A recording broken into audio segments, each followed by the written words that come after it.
Hi friends அனைவருக்கும் வணக்கம். இன்னைக்கு நம்ம சிடி கேஸில நம்ம முத்து வந்து சொல்றாப்புல செல்வத்துக்கு ஃபோன் பண்ணி, "ஏன் என்னுடைய சவாரிய நீ வந்து இன்னைக்கு ஒரு நாள் பாரு" அப்படிங்கிறாப்புல. "சரிடா நான் இன்னைக்கு ஒரு நாள் பார்த்துக்கிறேன். நாளைக்கு நீ வந்துரு" அப்படிங்கிறாப்புல. "சரி ஓகே" அப்படிங்கிறாப்புல. கரெக்ட்டா சரி வீட்ல சமையல் செய்யணுமே அப்படின்னு சொல்லிட்டு எல்லா பேரும் வந்து சமையல் செய்ய ஆரம்பிக்கிறாங்க. நம்ம அண்ணாமலை சார் எனக்கு மிளகு ரசம் வைக்கிறேங்கிறாப்புல, அங்கிட்டு நம்ம ரவி பொரியல் வைக்கிறேங்கிறாப்புல, நம்ம முத்து சாம்பார் வைக்கிறேங்கிறாப்புல. நம்ம மனோஜ் மட்டும் வந்து எனக்கு தெரிஞ்சது மோர் குழம்பு வைக்கிறேன் அப்படிங்கிற மாரி சொல்றாப்புல. என்கிட்ட ரோஹிணி அவங்க அம்மாவுக்கு கால் பண்ணி, அவங்க அப்பா கிரிஷோட பெரியப்பா, பெரியம்மாட்ட கேட்டியா? யார் அந்த டிரைவர் அப்படின்னு, செல்வம் அப்படின்னு சொல்ல, ஓகே பிரச்சனை இல்ல அப்படிங்கிறாப்புல. இந்த பக்கம் பார்த்தீங்கன்னா, எல்லாரும் வந்து சமையல்ல வந்து இன்வால்வ் ஆகி பயங்கரமா சமையல் செய்றாங்க. 4 பேருமே மாத்தி, மாத்தி, மாத்தி எல்லாம் செஞ்சுட்டு ரெடியாகி சாப்பாட்டுக்கு உட்கார பார்த்தா, நம்ம அண்ணாமலை சாரோட சொந்தக்காரங்க வந்துறாங்க.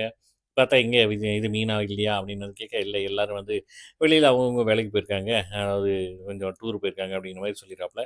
சரி வந்த எல்லாருமே வந்து சாப்பிட்டு போங்க அப்படின்னு சொல்லிட்டு சாப்பிட சொல்றாப்புல. ஆனா மனோஜ்க்கு மட்டும் பிடிக்கவே இல்ல. இருந்தாலும் எல்லாரும் வந்து சாப்பிட்டு முடிச்சுறாங்க. பார்த்தா ஒரு சாப்பாடு எதுவுமே இல்லாம எல்லாரும் காலி பண்ணிட்டு போயிறாங்க. இந்த பக்கம் பார்த்தீங்கன்னா, நம்ம சத்யாவையும் காட்டுறாங்க. சத்யா வந்து பார்த்தீங்கன்னா, கடன் கொடுக்கறதுல வந்து ப்ரொசீஜரா ஃபாலோ பண்ணி பேங்க் மாரியே பண்றாப்புல. இது வந்து சிந்தாமணி பொண்ணுக்கு வந்து பிடிச்சிருக்கு. 2 பேருமே பேசுறாங்க. சத்யா வந்து அவரோட இத சொல்லி சொல்றாப்புல, "நானும் வந்து கெட்ட வழியில போனேன். எங்க மாமா தான் திருத்தி நல்ல வழிக்கு கொண்டு வந்தாரு." அப்படின்லாம் வந்து சொல்றாப்புல.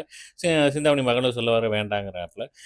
சத்யா போனதுக்கப்புறம் சிந்தாமணி வர, இப்போ மீனாக்கு கிடைச்ச ஆர்டர வந்து நமக்கு பண்ண குடுக்குறாங்கன்னா, "அதெல்லாம் வேண்டாம். அவ பிச்ச போட்டு நம்ம பண்ணணும்னு அவசியம் இல்ல." அப்படின்ட்டு கத்தி பேசுறாங்க. அதோட முடியுது. பார்க்கலாம் நாளைக்கு எப்படி இருக்குன்ட்டு.